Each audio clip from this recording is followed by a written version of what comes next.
ଆଗ୍ରହ କିସେ ବହି ପଢନି ଏବେ ବହି ପଢିଛି। ହଁ ଏବେ ଭଲ ଅଛି। ହଁ କୁଶଲ ଅଛି।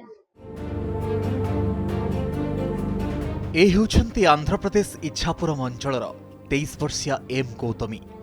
ଘରେ ଝୁଣ୍ଟି ପଡ଼ିବା ପରେ ଅଚଳ ହୋଇଯାଇଥିଲା ଶରୀରର କିଛି ଅଙ୍ଗ। ଏପରିକି ଚଲାବୁଲା କରିବା ବି ମୁସ୍କିଲ ହୋଇପଡ଼ିଥିଲା। ଏବେ ବ୍ରହ୍ମପୁର ଏମ୍କେସିଜି ମେଡିକାଲରେ ମେରୁଦଣ୍ଡ ଅସ୍ତ୍ରୋପଚାର ପରେ ସୁସ୍ଥ ହେବା ସହିତ ବେଶ୍ ଖୁସି ଥିବା କହିଛନ୍ତି।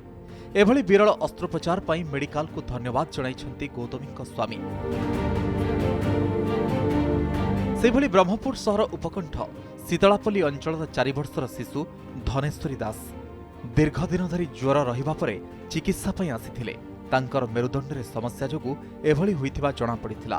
ମେରୁଦଣ୍ଡ ଅସ୍ତ୍ରୋପଚାର ପରେ ଏବେ ସେ ଖେଳାବୁଲା କରୁଛନ୍ତି, ଯାହାକୁ ନେଇ ପରିବାରରେ ଖୁସି କହିଲେ ନ ସରେ।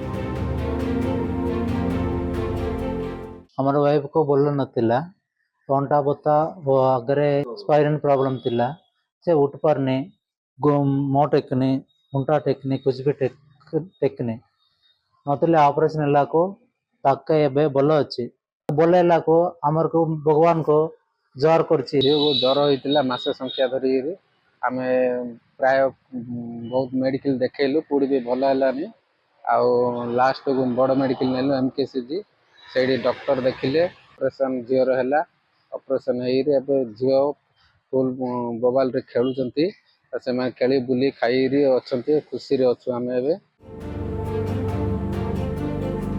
खाली ए दुईटी नुहे गत मासक मध्य 9 रोगींकर एभली मेरुदंड अस्त्रोपचार सफल होईछि। ଏହା ଭିତରେ 2 ରୁ 3 ଜଣ ଯକ୍ଷ୍ମା ଏବଂ କର୍କଟ ରୋଗୀ ବି ଅଛନ୍ତି, ଯେଉଁମାନଙ୍କର ଅସ୍ତ୍ରୋପଚାର ସଫଳ ହୋଇଛି। ଏଭଳି ଅସ୍ତ୍ରୋପଚାର ରାଜ୍ୟରେ ବିରଳ ବୋଲି କହିଛନ୍ତି ଅସ୍ଥିଶଲ୍ୟ ବିଭାଗର ମୁଖ୍ୟ।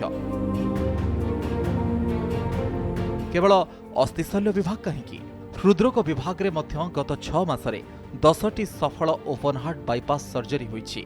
ଆଗକୁ ସ୍ୱାସ୍ଥ୍ୟ ସେବାରେ ଆହୁରି ଉନ୍ନତି ଆଣିବାକୁ ଲକ୍ଷ୍ୟ ରଖାଯାଇଥିବା କହିଛନ୍ତି ମେଡିକାଲ ଅଧୀକ୍ଷକ।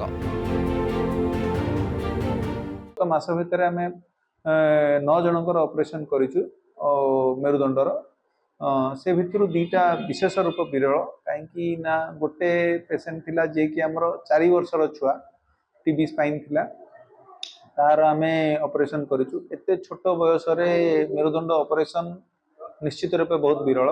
कार्डियोथोरासिक सर्जरी से माने जोटा विगत 2 दशंधि धरी पूरा अतल होगी पड़ा गत 6 मास भितर से 10टी ओपन हार्ट सर्जरी कर सारे एवं भगवान को द्वारा समस्ते सुस्थ अच्छा धारा जारी रहिले उत्तम स्वास्थ्य सेवा पाइबा आशा रे निर्भर करुवा दक्षिण ओडिशा उपकूल ओडिशार किसी अंश और पड़ोशी आंध्र प्रदेश रोगी उपकृत हो पारे।